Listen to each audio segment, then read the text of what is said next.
S classes YouTube चॅनलवर आपल्या सगळ्यांचं स्वागत आहे. सध्या आपण इयत्ता 7वीच्या स्कॉलरशिपचा अभ्यास करत आहोत आणि आज आपण बघणार आहोत समसंख्या आणि विषम संख्या. तर समसंख्या म्हणजे काय? तर समसंख्या म्हणजेच इव्हन नंबर्स.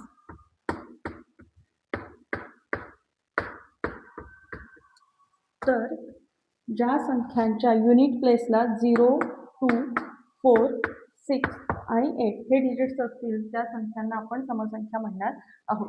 तर ज्या संख्यांच्या युनिट प्लेसला म्हणजे एकक स्थानी 0, 2, 4, 6, 8 हे डिजिट्स असतील त्यांना आपण समसंख्या म्हणायचे. तर विषम संख्या म्हणजे काय? तर विषम संख्या म्हणजेच ऑड नंबर्स. तर ज्या संख्यांच्या युनिट प्लेसला 1, 3, 5, 7 आणि 9 हे डिजिट्स असतील त्या संख्यांना आपण विषम संख्या म्हणजेच ऑड नंबर्स असं म्हणणार आहोत. या व्हिडिओमध्ये आपण समसंख्या आणि विषम संख्या यांबद्दलचे काही नियम बघणार आहोत. पहिला नियम आहे समसंख्या अधिक समसंख्या बरोबर समसंख्या. दोन समसंख्यांची बेरीज ही नेहमीच समसंख्या येत असते. उदाहरणार्थ बघूया. 4 + 8 = 12. 4 आणि 8 या दोन्ही समसंख्या आहेत आणि त्यांची सम केली तर उत्तर किती येणार आहे? 12. म्हणजे दोन्ही समसंख्यांची बेरीज ही समसंख्याच असते. Addition of even numbers is always even. दुसरा नियम आहे विषम संख्या अधिक विषम संख्या बरोबर समसंख्या. तर दोन्ही संख्या जर विषम संख्या घेतल्या असतील, दोन्ही नंबर जर ऑड असतील, फॉर एक्झाम्पल 7 + 9 = 16. म्हणजे 7 आणि 9 हे जरी विषम संख्या असतील म्हणजे ऑड नंबर्स असतील तरी त्यांची सम 16 ही मात्र समसंख्या येत असते. याचा अर्थ काय की ज्या दोघांची आपण ॲडिशन किंवा सबट्रॅक्शन बेरीज वजाबाकी करणार आहोत त्या दोन्ही संख्या जर एकाच प्रकारच्या असतील तर येणारं उत्तर हे समसंख्या असणार आहे. तिसरा नियम आहे समसंख्या अधिक विषम संख्या बरोबर विषम संख्या. म्हणजे एक संख्या समसंख्या घ्यायची आहे म्हणजे 6 + 7 = 13. म्हणजे काय की 6 ही समसंख्या आहे, इव्हन नंबर आहे आणि 7 हा ऑड नंबर म्हणजे विषम संख्या आहे. तर त्यांची सम 13 ही विषम संख्या आहे. तर नियम काय आहे की ज्या संख्यांची ॲडिशन किंवा सबट्रॅक्शन करायची आहे त्या दोन्ही संख्या जर एकाच टाईपच्या असतील तर ॲन्सर समसंख्या येणार आहे आणि दोन्ही संख्या वेगवेगळ्या प्रकारच्या असतील तर त्यांचा ॲन्सर विषम संख्या येणार आहे. आता बघूयात सम आणि विषम संख्यांचा गुणाकार किंवा भागाकाराचे नियम. पहिला नियम आहे समसंख्या गुणिले समसंख्या बरोबर समसंख्या. म्हणजे ज्या दोन संख्यांचा आपल्याला गुणाकार किंवा भागाकार करायचा आहे त्या दोन्हीही समसंख्या असतील, इव्हन नंबर्स असतील तर त्यांचा ॲन्सर हे समसंख्या म्हणजे इव्हन नंबर्सच येणार आहे. बघा 4 × 8 = 32. म्हणजे 4 आणि 8 या दोन्हीही समसंख्या आहेत तर त्यांचा ॲन्सर आलेला आहे 32. हे सुद्धा समसंख्याच आहे. हा नियम आहे विषम संख्या गुणिले विषम संख्या बरोबर विषम संख्या. म्हणजे दोन्ही संख्या जर विषम संख्याच असतील तर त्यांचा गुणाकार किंवा भागाकार विषम संख्याच येणार आहे. For example 7 × 9 = 63.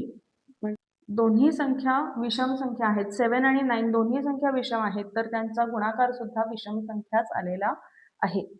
आणि तिसरा नियम आहे समसंख्या गुणिले विषम संख्या बरोबर समसंख्या. For example 4 × 9 = 36. 4 ही समसंख्या आहे, इव्हन नंबर आहे आणि 9 ही विषम संख्या ऑड नंबर आहे तर त्यांचं मल्टिप्लिकेशन गुणाकार हा समसंख्या आलेलं आहे. याचा अर्थ समसंख्या आणि विषम संख्या यांचा गुणाकार हा समसंख्याच असतो. आता आपण सम आणि विषम संख्यांसंबंधित काही एक्झाम्पल्स परीक्षेत पडतील अशी काही गणितं बघूयात. पहिला प्रश्न आहे 1028च्या पुढील 17वी समसंख्या कोणती? तर आपल्याला माहिती आहे की समसंख्या ह्या नेहमी 2च्या फरकाने येत असतात. म्हणजे 1028 नंतरची पहिली समसंख्या असेल 1030, त्याच्या पुढची असेल 1032. अशा पद्धतीने आपल्याला 17वी समसंख्या शोधायची. तर त्यासाठी काय करायचं? तर बघा दिलेली संख्या आहे समसंख्या आणि विचारलेली आहे ती सुद्धा समसंख्याच आहे.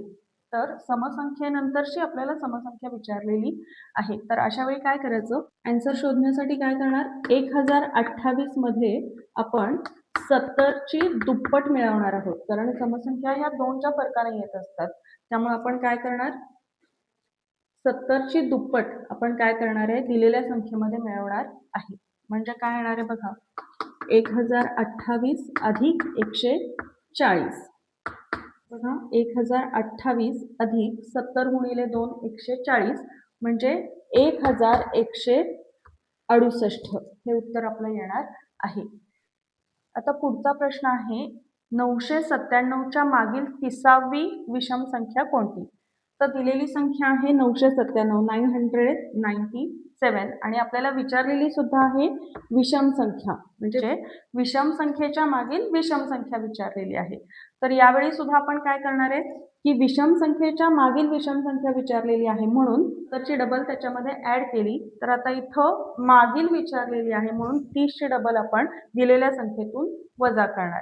म्हणजे काय, 997 मायनस 30 इंटू 2. तर 997 मायनस 30 गुणिले 2, 30 इंटू 2 येणार आहे 60. आणि आता यांचे सबट्रॅक्शन बघूया आपण, 7, 3, 9. तर जर आपल्याला समसंख्या किंवा विषम संख्येच्या पुढची तीच संख्या, म्हणजे समसंख्येच्या पुढची समसंख्या आणि विषम संख्येच्या पुढची विषम संख्या विचारली असेल तर कितवी संख्या विचारली आहे त्याची डबल आपल्याला दिलेल्या संख्येमध्ये ऍड करायची आहे. आणि जर समसंख्येच्या मागील समसंख्या किंवा विषम संख्येच्या मागील विषम संख्या विचारली असेल तर दिलेल्या संख्येतून आपल्याला विचारलेल्या संख्येची डबल वजा करायची आहे, सबट्रॅक्ट करायची आहे. आता पुढचा प्रश्न बघा काय आहे, 1574 नंतर येणारी 10वी विषम संख्या कोणती? आता दिलेली संख्या आहे समसंख्या आणि विचारलेली आहे विषम संख्या. तर काय करायचं, पुढची विचारलेली आहे, नंतर येणारी विचारलेली आहे. पहिल्यांदा 1574 नंतर येणारी पहिली विषम संख्या कोण आहे ते आधी बघूयात. म्हणजे 1574 नंतर पहिल्यांदा येणार आहे 1575. ही झाली पहिली विषम संख्या, पहिली विषम संख्या. मग आता राहिल्या किती, 9 संख्या शोधायच्या राहिल्या. तर मग काय करायचं, 1575 मध्ये 9ची डबल आपण काय करणार आहे, ऍड करणार आहे. कारण पहिली संख्या आपण शोधली म्हणून 10 मधून आपण ती कमी केली, तर 9 नंबर्स राहिलेले आहेत आपले शोधायचे, म्हणून 9 इंटू 2 आपण काय करणार आहे, 1575 मध्ये ऍड करणार आहे. तर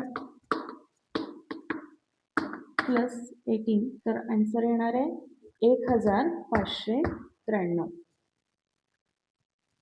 म्हणजे 1574 नंतर येणारी 10वी विषम संख्या म्हणजे 1593.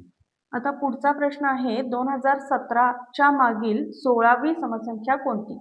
तर इथं काय दिलंय बघा, दिलेली संख्या आहे विषम आणि आपल्याला विचारलेली आहे समसंख्या. तर पहिल्यांदा काय करूया, 2017च्या मागची पहिली समसंख्या कोणती आहे? तर 2017च्या मागची पहिली कोण आहे समसंख्या? तर 2016.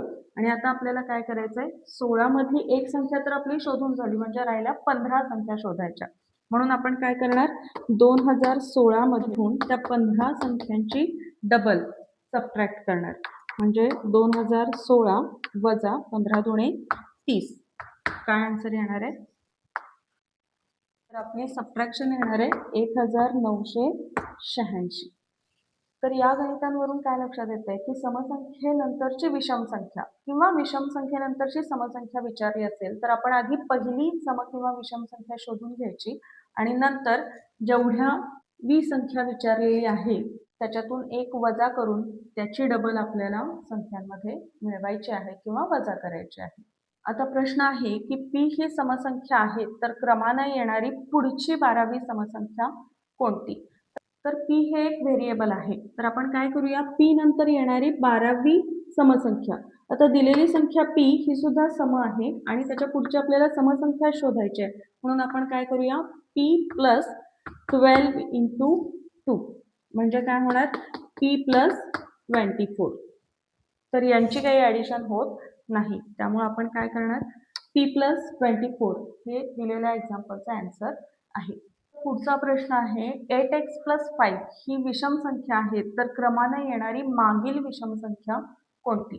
आता क्रमाने येणारी मागील विषम संख्या विचारलेली आहे, म्हणजे पहिलीच विषम संख्या आपल्याला विचारलेली आहे. तर 2च्या फरकाने विषम संख्या असतात, त्यामुळे आपण काय करणार?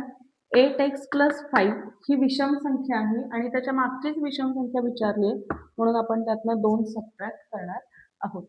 म्हणजेच काय? 8x + 5 - 2 येणार आहे 3. 8x + 5 च्या मागील विषम संख्या असणार आहे 8x + 3. आता प्रश्न आहे 3p - 2 ही विषम संख्या आहे तर त्यानंतरची 25वी समसंख्या कोणती? 3p - 2 ही विषम संख्या आहे आणि पुढची समसंख्या हवी असेल तर 1च्या फरकानेच विषम संख्येनंतर समसंख्या ही 1च्या फरकाने येते, म्हणून 3p - 2 मध्ये आपण पहिली समसंख्या शोधण्यासाठी 1 ॲड करूयात. म्हणजे काय होणार? प्लस मायनस मायनस, म्हणजे आन्सर येणार 3p - 1. 2 - 1 करणार आहे आपण आणि मोठ्या संख्येचं साईन देणार आहे. तर 3p - 1 ही आपली पहिली समसंख्या मिळालेली आहे. म्हणजे 25 मधली एक समसंख्या आपण शोधलेली आहे. आता राहिल्या 24 संख्या. तर त्यासाठी आपण काय करणार? 3p - 1 plus 24 × 2. तर 3p - 1 प्लस 24 × 2 येणार आहे 48. म्हणजेच 3p 48 - 1 येणार आहे 47. मोठा आहे 48, त्यामुळे 48चं साईन आपला आन्सर राहणार. म्हणजे 3p - 2 नंतरची 25वी समसंख्या आपल्याला मिळालेली आहे 3p + 47. हा जो क्वेश्चन बोर्डवरती दिसतोय त्याचा आन्सर तुम्ही कमेंटमध्ये सांगायचा आहे. x + 5 ही समसंख्या आहे तर तिच्या मागील 12वी विषम संख्या कोणती? आजच्या व्हिडिओमुळे सम आणि विषम संख्यांबद्दलचे तुमचे सगळे डाऊट्स क्लिअर झाले असतील. त्यामुळं हा जो क्वेश्चन बोर्डवरती दिसतोय त्याचा आन्सर तुम्ही कमेंटमध्ये सांगायचा आहे. x + 5 ही समसंख्या आहे तर तिच्या मागील 12वी विषम संख्या कोणती? क्वेश्चनचा आन्सर कमेंट बॉक्समध्ये नक्की लिहा आणि आपले व्हिडिओज जर तुम्हाला आवडत असतील तर लाईक, शेअर आणि कमेंट्स करत राहा. चॅनलला सबस्क्राईब नक्की करा.